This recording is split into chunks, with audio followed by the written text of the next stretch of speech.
زه په هغه څیز باور نه لرم چې زما ځواک له مانه اخلي.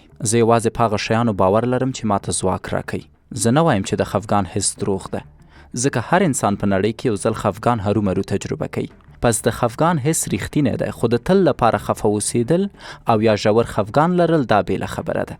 زه منم که چیرې خفه اوسم یا هم خفګان ولرم یا منفي حس ولرم، کوم چې ډیر کم وخت کیدای شي داسې اوسم، اما پوهیږم چې دا حالت مې د یو دلیل له امله را باندې راغلی او ډیر زر به هغه له منځه لاړ شي. خو هغه خلک چې خفګان لري او وایي چې دا یوه ناروغي ده او درملنه یې ناممکنه ده، ستاسو دا باور له تاسو ځواک اخلي او تاسو د ابد لپاره کمزوري کوي. ډیری ارواپوهان کیدای شي درته ووایي چې په خفګان ته کنټرول نه لري، دا ستا په لاس کې نه ده او دا خبره وحشتناکه ده، ځکه مهمه نه ده چې په کوم حالت کې، خو باید ایمان ولري چې ستا ماغزه ستا په کنټرول کې دي، ځکه ته اشرف المخلوقات یې، ځکه خدای تا ته اراده د پریکړو کولو درکړي، نو نه باید د یو ارواپوه خبرې دا اراده له تا نه واخلي. کله چې زه وایم خفګان ناروغي نه ده، په دې معنا نه ده چې دا اختلال نه دی او تاسو یې درلودی نه شئ، بلکې زه وایم چې خفګان شته اما تاسو یې له منځه وړلی شئ. دا ناروغي نه ده چې له میکروبونو مو ترلاسه کړي، دا شیطاني وسوسه ده چې د مغز په تقویت سره یې له منځه وړلی شئ.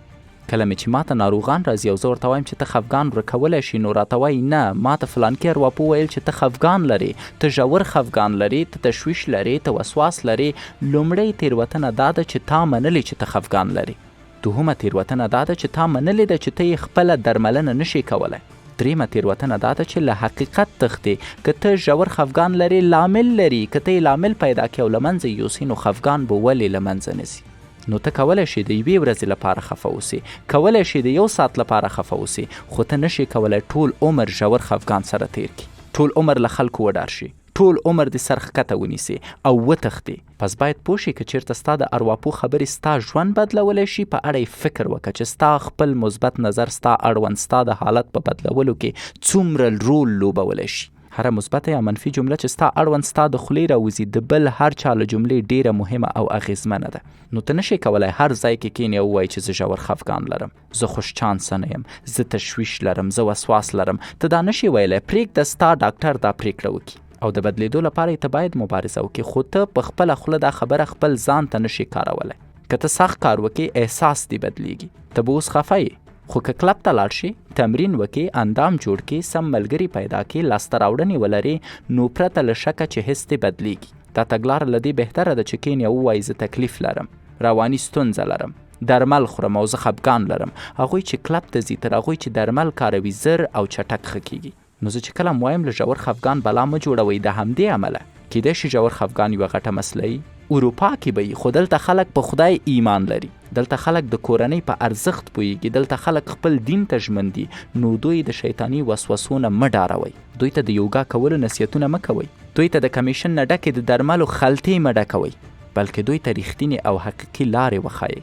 پس که هر څومره خفه یاست، آن که فکر کوئ ځان وژنې ته مو زړه کیږي، نو ما سره یوه ژمنه وکئ، سر له سبا به کلب ته ځئ او په مجرد د دې چې تاسو خپل اندام جوړ کړ، نور نو تاسو رواني اختلال نه لرئ. کوم ورزشکار مو لیدلی چې رواني اختلال ولري؟ تاسو د ګونتانامو کتاب ولولئ، هلته د ګونتانامو اساکرو رواني تکلیف پیدا کړی و، په داسې حال کې چې بندیان یې روغ او جوړ و. ولې؟ ځکه دې بندیانو ځان پیژنده، دې بندیانو عقیده لرله او دې بندیانو په خدای توکل درلود. نو ژور خفګان چې شیطاني وسوسې دي، د دوی زړونو ته لار نه وه پیدا کړې. او همدا اوس هم د هماغه بندیانو 6 نفره د طالبانو په حکومت کې په افتخار او پوره هوش او حواس او عقل سره وزیران دي. ولې هغوی ژور خفګان پیدا نه کړ؟ ولې هغوی وسواسي نه شوه؟ ځکه هغوی باور درلوده په مثبت انرژۍ.